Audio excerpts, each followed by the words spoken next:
what I would like to tell men is admire your woman. Keep on telling her how much she's beautiful, how much you love her, how much you like her. When you like something she does, tell her you like this. When she dresses beautifully, tell her she dresses beautifully. When she looks sexy, tell her she looks sexy. If you feel like you love her, tell her you love her. It doesn't matter if you already said it 5 times today. It's never too much. It can never be, she can never get sick of it. So just put yourself out of your ego and out of your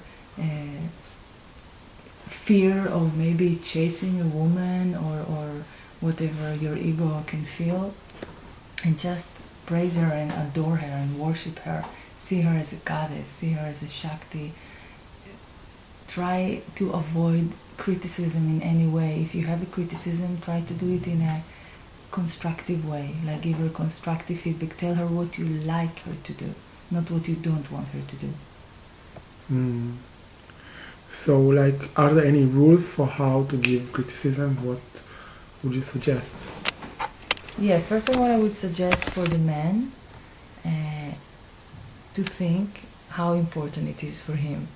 If it was only 1 week relationship, would he insist on that or would he skip it? If it's not something that's critical, I would suggest to let it go, not to comment on that, and to see with times what happens. Maybe it will change by itself. Maybe only by him thinking about it, the woman will change this behavior which is interfering for him. And secondly, see where you're coming from. Are you coming from an attitude of I will change her and she will become better thanks to me, or I will tell her something that will help her to grow, will help her to be a better person, will help her in her spiritual practice.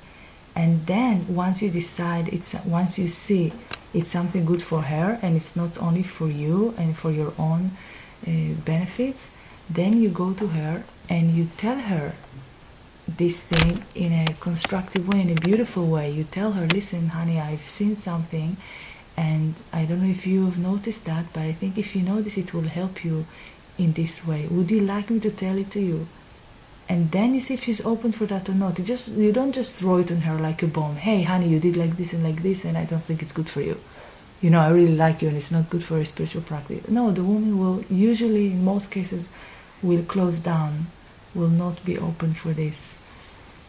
As opposed to if you come and ask her ahead of time if she is willing, if she wants to hear your criticism, and you don't call it criticism, say constructive feedback, or I noticed something, and then she will most probably be open to hear what you have to say when you come with this attitude. There is some way of saying a corrective criticism in NLP, which is usually starting by a compliment, and then giving it like a feedback that it comes like, when you do this, it makes me feel that, and I wish you do that, and then finishing with, but I very appreciate whatever you do. And what do you say about that, or do you have any? Yeah, this I've heard like years ago when I've been exposed to NVC, nonviolent communication, where they say talk with feelings and needs and requests instead of complaining and telling what you demand other people to do. Just say what you feel when someone else is behaving in a certain way. But this is a little bit tricky, because still it can sound like blaming, like you did that and that's why I feel that. You still don't take full responsibility for your feelings and your needs. So I would suggest to try and separate the case, like the event which happens, or the person who did something, and my feelings. Because if it was someone else, maybe I wouldn't have felt this way. Or if it was another time, maybe I wouldn't have felt this way. So try to really look inside myself. What is it in me that triggered this certain behavior, which is considered to be negative? So it's like looking on the reflection of somebody in you.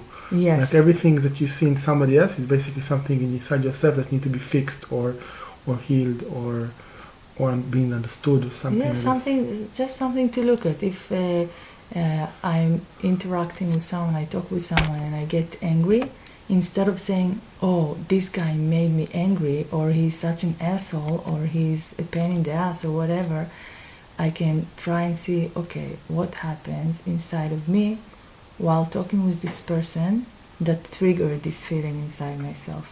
And like this, you go deeper, you take responsibility for what's happening, and you realize that in the bigger picture, it's all about karma and karmic seeds that you have to burn. You know, like the person is mirroring you, and he shows you what you need to work on.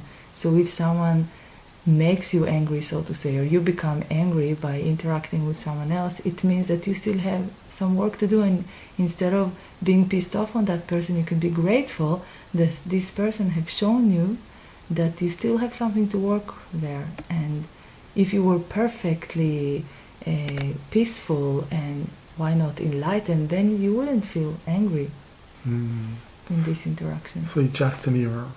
Yes.